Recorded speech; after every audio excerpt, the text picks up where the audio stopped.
A little while ago, I was scrolling through GameJolt and then I seen this. Wait, never mind, I mean this. You may be wondering, what do these images have to do with this incredible FNAF fan game? Well, my humble viewer, this is 5 New-Fangled Nights. This FNAF fan game is really fun. And annoying. The game came out a little while ago, and from what I can see, this is probably one of the best FNAF fan games that have came out this year. Except for Foxy, I hate Foxy, I hate Foxy, I hope he resets character now! But yeah, enough glazing, let's hop right into it. How do I meet the strangest men? They always seem to find me. Remember that time way back? DumbyMonkey Productions.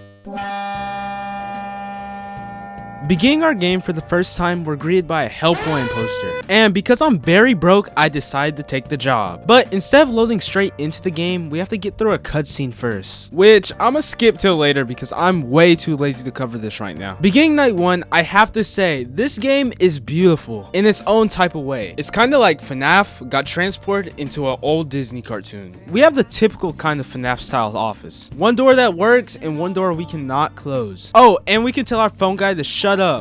Shut up. During night 1, the phone guy tells us that there is only one animatronic we'll have to deal with. And we have the pleasure of dealing with Bonnie. Bonnie is a very easy bunny to deal with. Bonnie will end up traveling from the main stage all the way to your left door. But Bonnie is a really sneaky character, so whenever he gets to your door, he'll make a really subtle sound cue.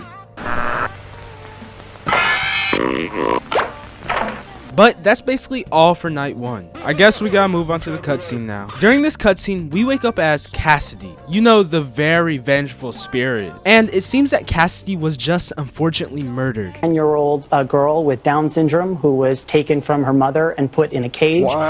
And it seems that the rest of the gang is already here. They tell us that all of them were murdered in the back of the restaurant by the night guard. But Cassidy comes up with a top 10 of all time plan. Let's murder the night guard. And I don't see how y'all didn't expect that, bro. Cassidy is a very vengeful spirit. So all the children decide together that they should hop into the mascot suits and kill the night guard. Ooh, this might be so tough. So Cassidy tells Jeremy to hop into Bonnie, and that's how night 1 started. After completing night 1, we're transported into Bonnie's bash. And if you get a score of 35, you'll get 2 hours off your shift. Wait, 2 hours? Leave me alone!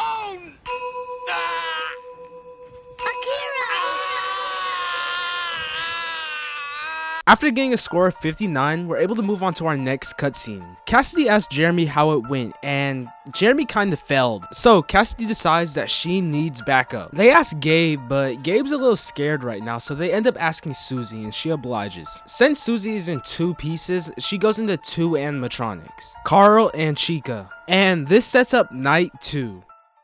Beginning night 2, as I just told you, we have 2 new animatronics of dealing with. Chica and Carl. I have no idea why the cupcake's name is Carl, but just roll with it. Out of both of these animatronics, our biggest threat here is the cupcake. Carl will travel from the main stage throughout the building until he gets to our office. And if you don't destroy the cupcake, something bad's going to happen. He does have better vision than I do.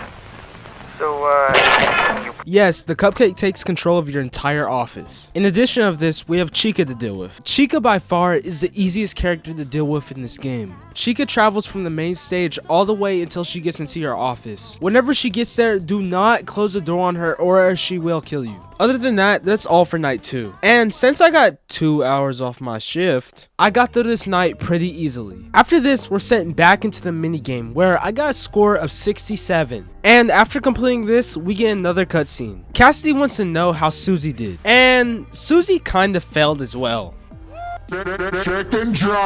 Since Susie failed Cassidy really wants Gabe to help her. Gabe was hesitant, but he decided that he'll help them. And Gabe decides to take over Freddy Bear's body. But before we can move on to night 3, Fritz wants to join in and help them as well. So beginning night 3, we now have 5 animatronics to deal with.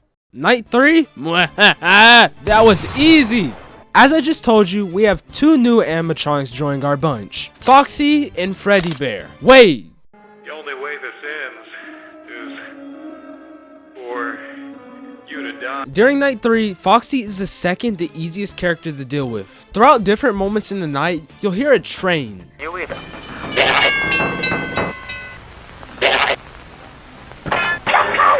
That is Foxy. You'll have to immediately close the door on him or he will kill you. Other than that, Foxy is so easy to deal with and I didn't die a single time to him on this night. But Freddy is the complete opposite. Freddy Bear works the same as Dreddy Bear from Graveyard Shift at Freddy's. We gotta stall him. For the entire night, you must stall Dreddy Bear on the cameras or else he will kill you.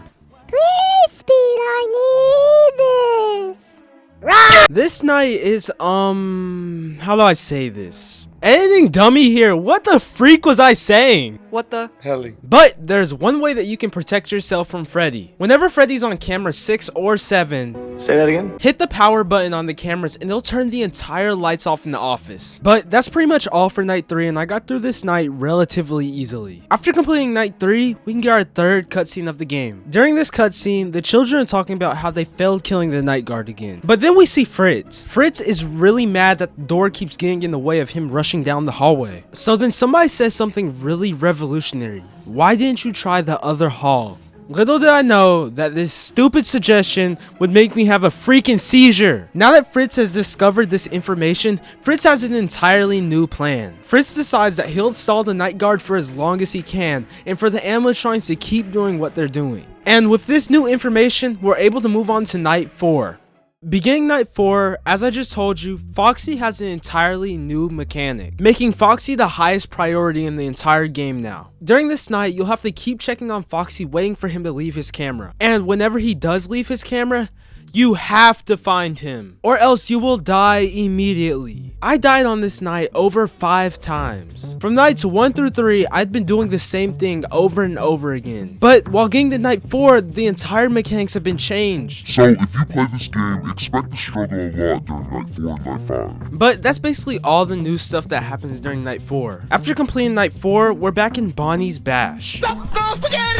But something different's happening this time. Every once in a while, you have to look behind yourself and see if Bonnie's there. And if he is, flash him with your light and he'll go back. But if you don't, he'll end up killing you. And since I knew that, I only got a score of 39 on this run. After completing this, we see Cassidy again, and she already knows that the kids failed. Fritz is honestly burned out from running an entire 6 hours. But then Cassidy says, we can't let him get away with this. So then Cassidy has an idea. She asks Fritz, how do these suits work? Fritz says if your body's stuffed into a suit, then you can take control of it. Susie brings Cassidy an old suit that nobody uses, and she orders Gabe to put her old body into that suit. Something to note is that her dead body was really disturbing, so that means Cassie was probably killed in one of the most disturbing ways out of all the children. After stuffing Cassidy's body into a suit, Cassie says she wants them to try one more time to kill them, and if they fail again, it's her turn. After the animatronics leave for one final chance, Cassie says it's for them and this happens.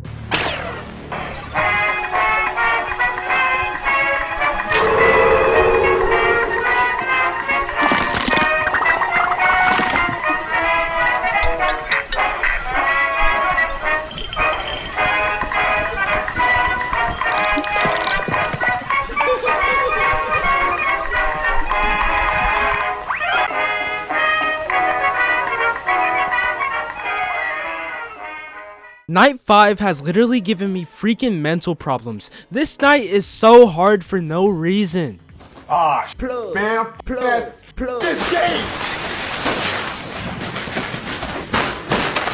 There's no change from night 4 in mechanics, but their AI levels are raised so much that this night is so hard. I was literally searching up videos of people completing it just to see if this was even possible. The colliding game mechanics matched with Foxy's speed is so annoying because you'll be looking for Foxy on the cameras and then Bonnie and Chico will just appear in your office. So then you'll have to get them out of your office, causing Freddy to move and to get closer into your office. And adding Cupcake into the mix, you can't even begin to understand the pain I went through. Throughout this night, I mostly couldn't even get past 3 AM. So when I did get to 3 AM, my nerves hit.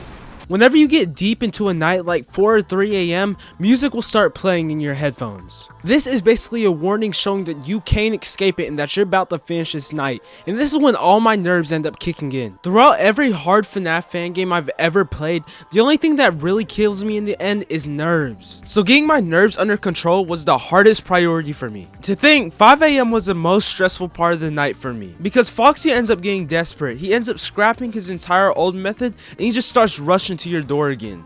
But finally, after many attempts, I was able to beat it.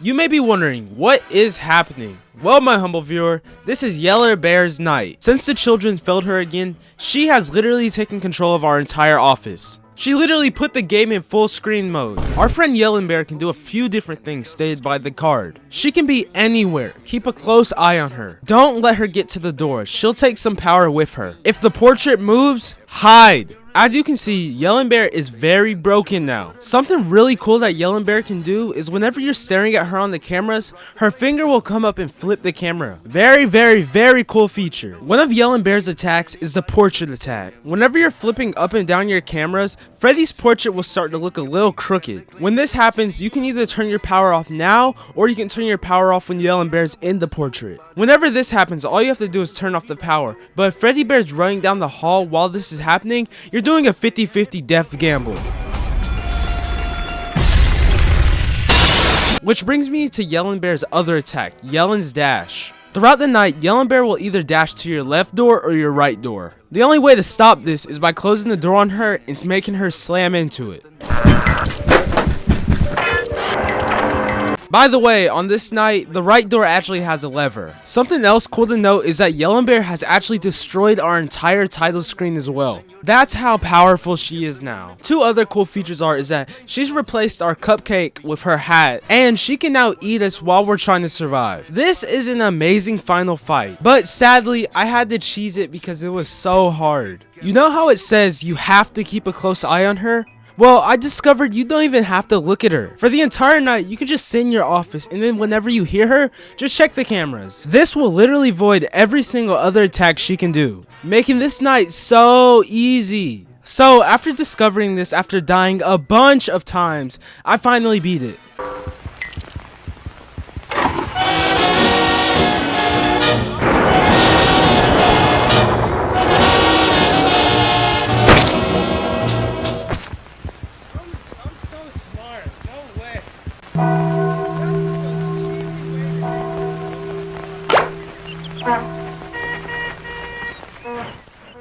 After losing to us, Cassidy seems kinda mad, and the other children come to greet her saying, "Did you give him the axe?" But Cassidy says no, and now we'll never get our chance. But then Cassidy sees a name tag on the ground, and the name is Charlie. I'm not gonna make a Charlie Kirk joke. But then Gabe says that wasn't his name. He says, I can't fully remember his name, but his name surely wasn't Charlie. But then the kid with no head says, it's coming to me. So then they look on the back of his brain, and then boom, the name was Vinny Smith. So then they realize they were trying to kill an innocent man the entire time. But we didn't. No harm, no foul. Then Fritz says, come on, let's get out of here. I'm sick of looking at this stupid office. And they all leave. Except for the brain dead kid. And then we get our check for $35. But instead of the game ending, we see Cassidy and Freddy Bear again. She says, I'm sorry for making you guys go through my brain dead plan, but I'm gonna find him, the guy that did all of this, so you guys can be happy. But then Gabe says, don't worry about it. I've got the others and we've got you. And we're as happy needs to be. And Cassidy says thank you, and that's where the game ends. I have to say, this is an amazing FNAF fan game. It brought the gameplay, it brought the story, and it brought everything that makes a good FNAF fan game. This has been one of the most enjoyable games I've played this year. So thank you, Caleb Hill, for giving me such an enjoyable experience. And thank you guys. Thank you for such an amazing year on YouTube. I only started YouTube a couple of months ago, but I have 3,000 subscribers and a video of almost 70,000 views. I honestly don't know what I'd be doing if I didn't have a community like you guys. So thank you from the bottom of my heart for such an amazing year. But we're at the end of the video. And until next year, stay alive and goodbye.